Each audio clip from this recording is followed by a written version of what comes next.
Welcome to Bedtime Stories channel. I'm Emma, and today we bring you the animated version of Cinderella. If you enjoy our stories, don't forget to hit the like button and subscribe for more magical tales. Are you ready to dive into the magic?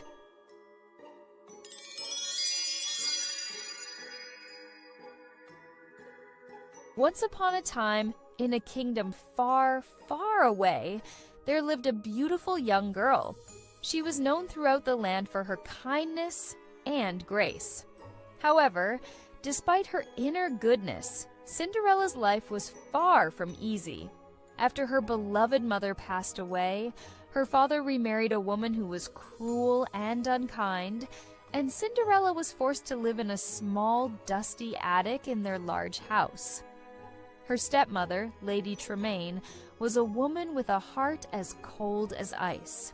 She never showed Cinderella any kindness and always found ways to make her life more miserable. Each day, she would assign Cinderella endless chores, making sure to remind her that she was nothing more than a servant in her own home. Cinderella, have you finished scrubbing the floors? They must be spotless, Lady Tremaine said.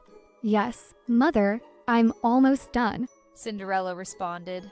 The stepmother had two daughters, Anastasia and Drizella, who were just as unkind as her. The three of them made Cinderella's life a misery. Every day they would give her more work to do. She was always the one who cleaned the house, cook the meals, and take care of all the animals, including the cat Lucifer, who was a constant reminder of how little they cared for her. Mother, I need my dress ironed immediately, Anastasia said. and my shoes polished. Cinderella, hurry up. Drizella exclaimed.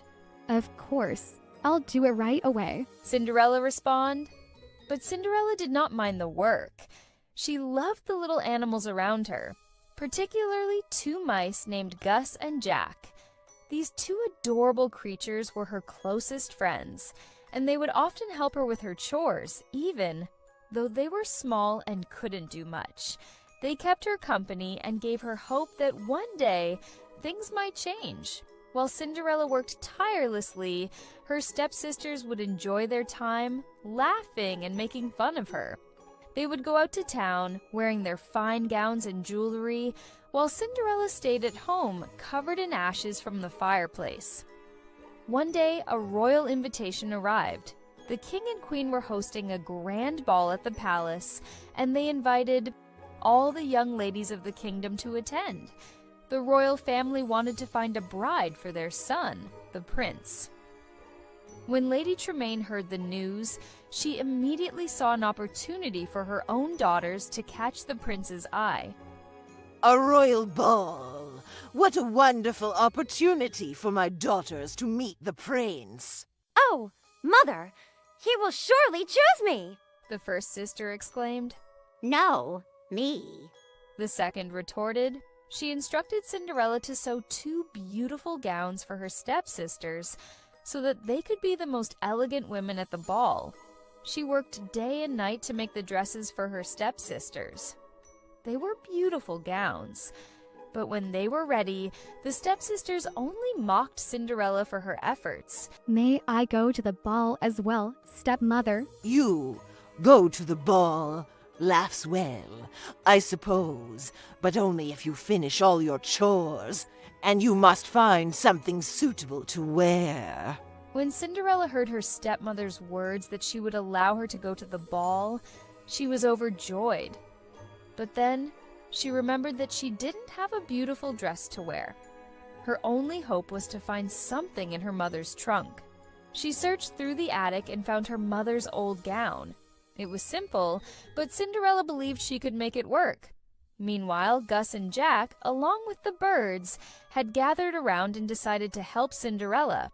They worked together to transform her mother's old dress into something beautiful. They found beads and ribbons discarded by the stepsisters and used them to decorate the dress. Cinderella could hardly believe her eyes when she saw the result. The dress was now lovely and elegant, perfect for the royal ball. After the two stepsisters were ready, it was finally Cinderella's turn. When her wicked stepmother saw her in the dress, she wasn't pleased. She decided to do everything she could to prevent Cinderella from going to the ball. She told the little girl that she had poured a bowl of grains into the ashes, and Cinderella would have to collect them before she could leave. Just then, when the two stepsisters saw her in the beautiful dress, they became furious. They ripped off the ribbons and beads, tearing the dress to shreds. Cinderella's heart broke as she watched them destroy the only thing that had given her hope. This was all I had. Cinderella whispered to herself, her voice breaking. Her tears fell, not just for the dress, but for the dreams that seemed to fade away with it. It seemed like all hope was lost. With a heavy heart, Cinderella trudged to the fireplace, each step feeling heavier than the last. She knew she would never be allowed to go to the ball, not with her dress ruined and no way to fix it. Devastated, Cinderella collected the grains from the ashes, her hands trembling. Tears began to fall down her face, for in that moment, she knew her dream of attending the ball was slipping away.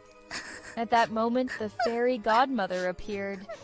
She asked Cinderella why she was crying, and Cinderella explained her sorrow. The fairy godmother then called upon the birds to separate the grains for her. Once the work was done, the godmother told Cinderella to bring a pumpkin from the yard. After Cinderella carried out the task, the fairy godmother turned the pumpkin into a carriage and the two mice, Gus and Jack, into horses. Cinderella was overjoyed, but once again felt sad because she had no dress for the ball. Why are you sad, my dear? I just wanted to go to the ball, but the two sisters tore my dress apart. Well, dry your tears, child. With a little magic, your dreams can come true. Then the fairy waved her magic wand over the girl, transforming her into a beautiful princess with a sparkling gown and lovely glass slippers. The fairy then told Cinderella that the carriage would take her to the palace, but she must return. By midnight, as at 12, the magic would wear off. Then the fairy godmother warned Cinderella. Remember, my child, the magic will wear off at midnight. You must return before the clock strikes 12. Cinderella promised she would return on time and left for the ball. When she arrived at the palace, she was in awe of the grandeur. The ballroom was filled with people, and everyone seemed to be eagerly awaiting the arrival of the prince. But when Cinderella entered the room, all eyes turned to her. She looked more beautiful than anyone had ever seen. The prince, who had been waiting for a lady who could capture his heart, was immediately drawn to Cinderella. He approached and bowed. Would you honor me with a dance? I would love to. Cinderella, with a smile on her face, accepted. As they danced together, the entire ballroom was enchanted by their chemistry. The prince couldn't take his eyes off her, and Cinderella felt like she had never been so happy. As the evening wore on, Cinderella and the prince became more and more captivated by each other. But as the night passed, the clock began to tick closer to midnight. Cinderella suddenly remembered the warning of the fairy godmother. In a panic, she looked up at the clock and realized that it was almost time for the magic to end. Oh no, I must go. She cried out, rushing to the exit. The prince tried to stop her, but she was already running down the stairs. Wait, I don't even know your name. The prince exclaimed. As she did, one of her glass slippers slipped off her foot and was left behind on the stairs. Cinderella reached her carriage just in time, and the magic faded as soon as she climbed inside. The prince ran after her, but she had vanished, leaving only the glass slipper behind. The next day, the prince set out to find the owner of the slipper. He went from house to house, trying the slipper on every young lady in the kingdom. when the prince arrived at the house where Cinderella lived. Then she overheard that the prince was searching for the fairy tale girl from the previous night, the one he had danced with, and he knew he would find her by the glass slipper that had fallen. The wicked stepmother made both of her daughters try on the glass slipper. It fits! It must fit! No. Let me try again. But one daughter's foot was too small, and the other's was too large. The prince was confused, as this was the last house on his list of guests from his ball. Then, one of his servants whispered to him that the wicked stepmother had one more daughter. Then the prince insisted that they call the stepdaughter. Lady Tremaine didn't want Cinderella to even touch the glass slipper, but she couldn't do anything about it once the prince ordered to bring the girl. When Cinderella tried, on the slipper it fit perfectly. It is you, my princess. He took her hand and smiled. The prince was astonished and knew that he had found his true love. He took Cinderella by the hand and promised to never let her go. Lady Tremaine and her daughters were furious, but it no longer mattered. The young girl was finally free from their cruelty. The prince and Cinderella were married in a grand ceremony and lived happily ever after in the palace. Cinderella never had to work again, and she and the prince shared many happy years together.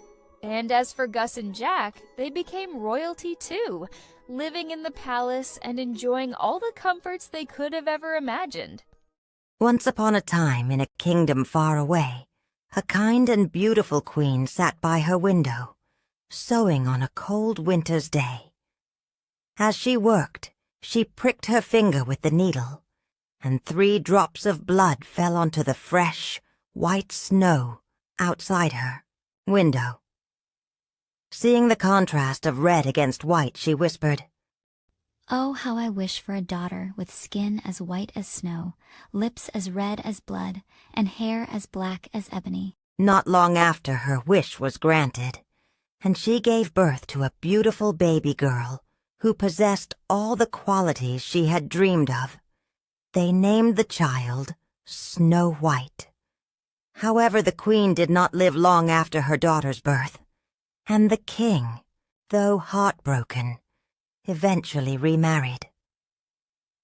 His new wife was a woman of great beauty, but also great vanity and cruelty. She possessed a magical mirror, and would often stand before it asking, "Mirror, mirror on the wall, who is the fairest of them all?" And the mirror would always reply, "You, my queen, are the fairest of all."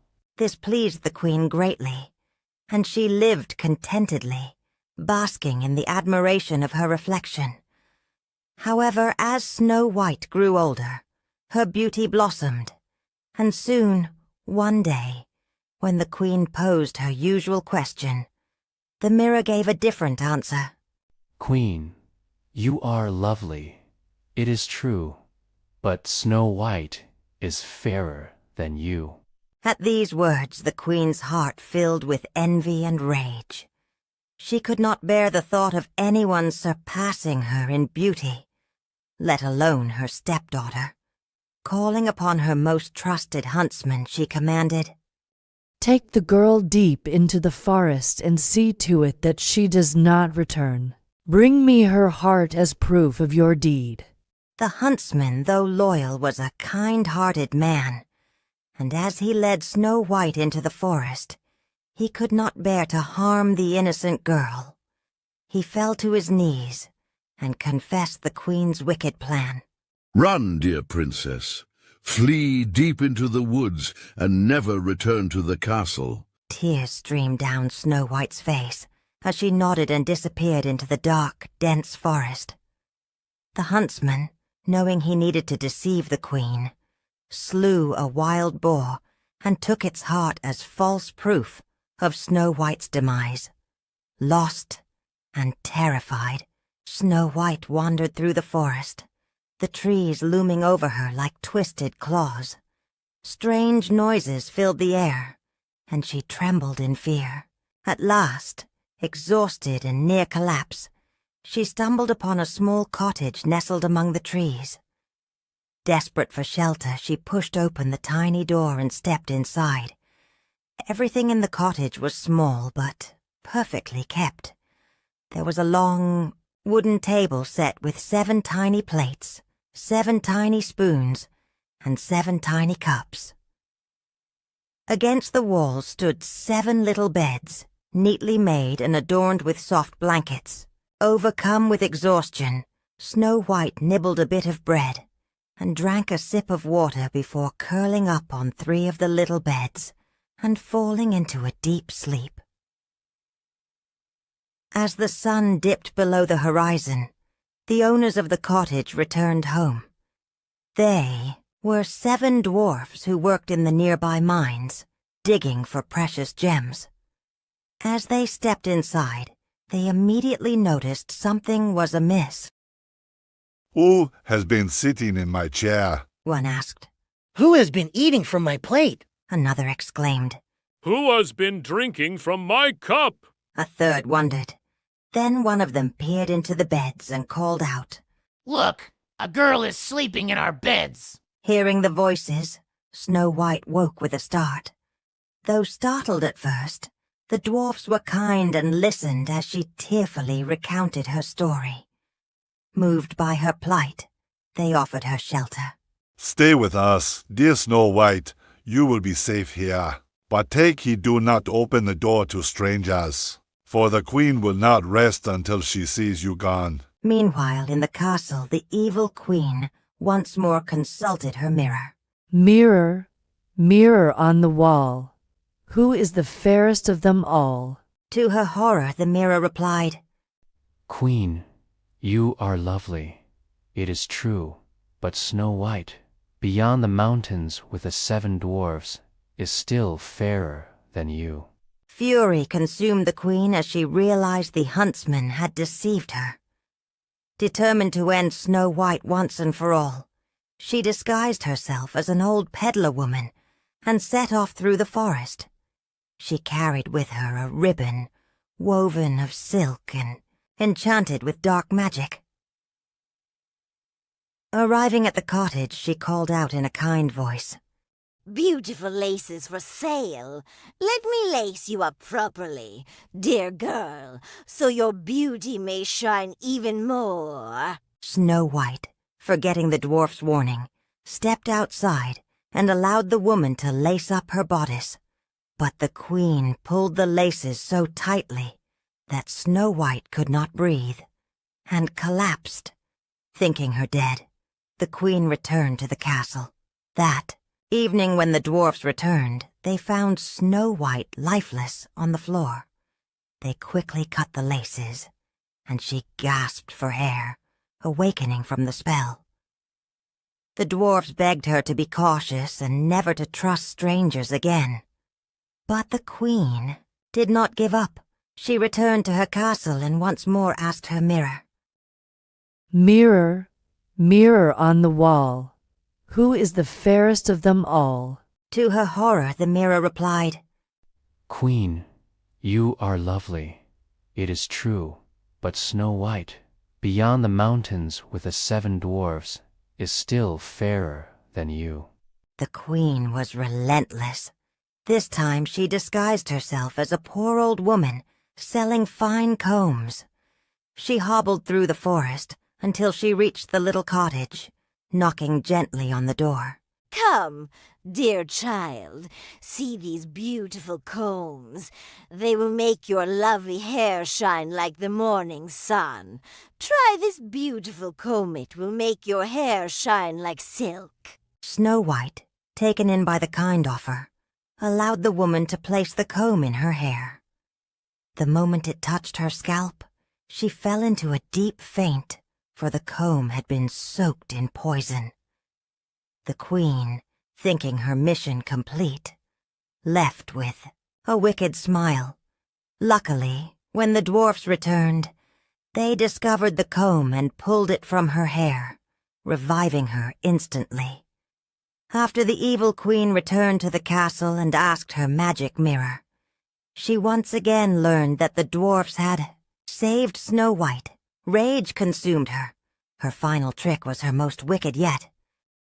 Then I shall try again. This time she will not escape. She took a shiny red apple and coated one side with a deadly poison.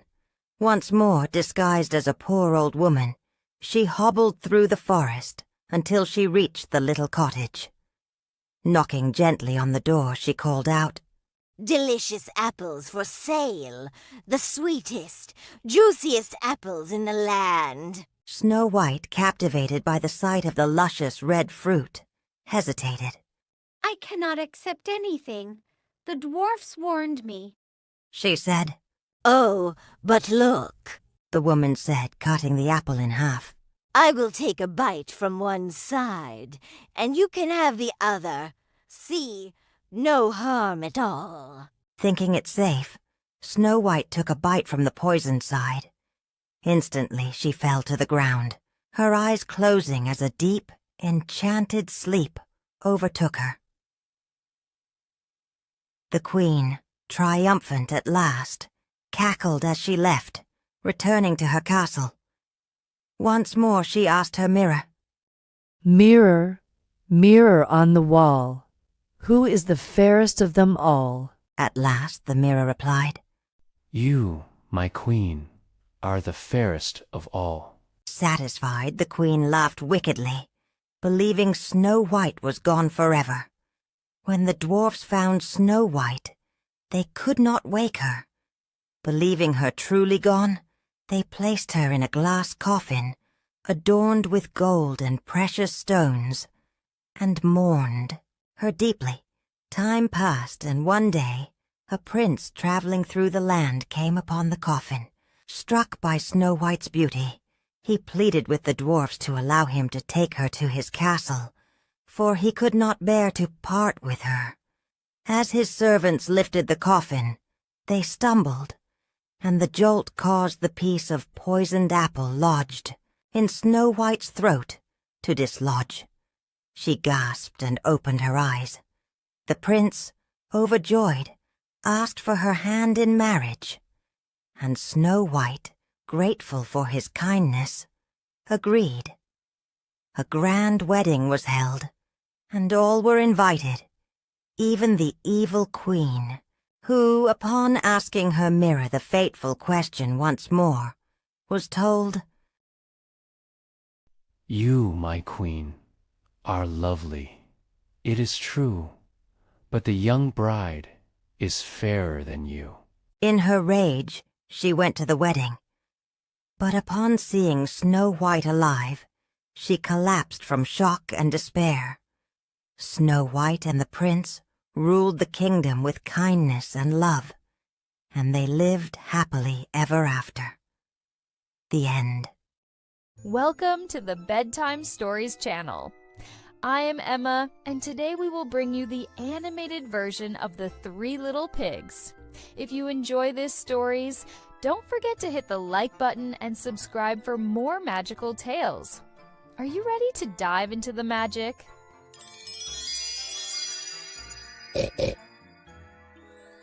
Once upon a time, there were three little pigs who lived happily with their mother in a cozy little cottage. But as they grew older, their mother told them it was time for them to set out into the world and make their own way. My dear children, you are grown now, and must each build a home of your own. But be wise and careful, for the world is full of dangers, and the big bad wolf is always lurking. The three little pigs hugged their mother goodbye and set off on their journey. As they walked down the road, they talked about their plans. The first little pig, who loved to play more than he liked to work, said, I will build a house quickly so I can spend my days having fun. I think straw will be the easiest to use.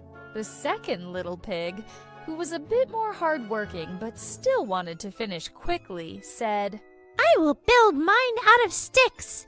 It will be stronger than straw, but won't take too long to build. The third little pig, the wisest of them all, thought carefully. I want my house to be strong enough to keep me safe. It will take more time and effort, but I will build it from bricks. And so the three little pigs parted ways, each determined to build their home in their own way.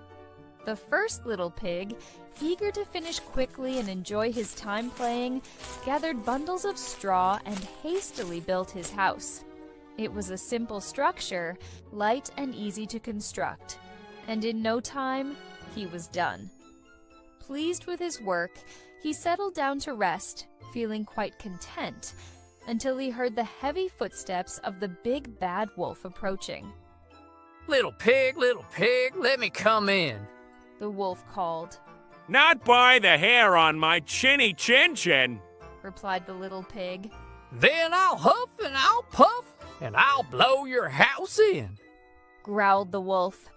The wolf took a deep breath and blew with all his might. The straw house collapsed instantly, and the little pig ran as fast as he could to his brother's house. The second little pig, eager to finish his home quickly, gathered a pile of sticks and built a small house. It was sturdier than the straw house, but still not very strong. Just as he was admiring his work, his brother came running, out of breath and frightened. Before they could even catch their breath, the big bad wolf appeared once more. "Now, little pigs, let me come in," the wolf demanded.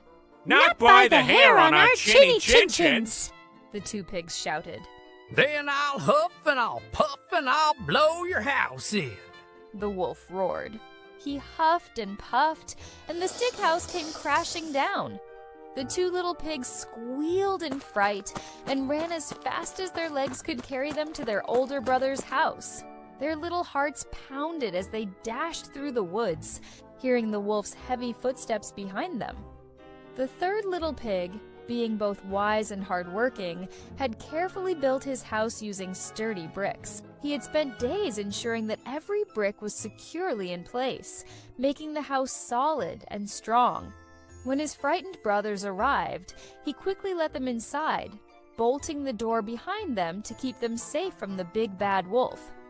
The wolf's eyes gleamed with hunger as he licked his lips, ready to feast on the foolish little pigs. Soon, the big bad wolf arrived and knocked on the door. Little pigs, let me come in," he called. "Not by the hair on our chinny chin chins," the three pigs replied together. "Then I'll huff and I'll puff and I'll blow your house in," the wolf bellowed. The wolf took a deep breath and blew with all his might. But no matter how hard he huffed and puffed, the brick house stood firm. He tried again and again, but the house would not fall. Furious and desperate, the wolf decided to trick the pigs. "Little pigs, I know where there's a fine field of turnips," he said sweetly. "Shall I take you there tomorrow morning?" But the clever third pig replied, "Thank you, Mr. Wolf. Where is this field?" "At Farmer Brown's garden. I'll come by at 6 in the morning to take you there." The wise little pig got up at 5, gathered turnips, and was back home before the wolf arrived. The wolf was furious. Then the wolf tried again. "Little pig, I know where there's a great apple tree," he said. "Shall I take you there tomorrow?" "Where is it?" asked the pig. "In the orchard beyond the hill. I'll come by at 5 in the morning." But the little pig woke up at 4, gathered apples, and was back home before the wolf appeared. The wolf was angrier than ever. Determined to catch the pigs, the wolf finally said, "Little pig, there's a fair tomorrow. Shall we go together?" The pig agreed, but he went early, before the wolf arrived. At the fair, he bought a butter churn. On his way home, he saw the wolf coming up the hill. Quickly, he jumped into the churn and rolled down the hill. Seeing the strange rolling object, the wolf got so frightened that he ran away. Furious and humiliated, The wolf paced around the house trying to think of a way to get inside. Then he spotted the chimney and hatched a plan.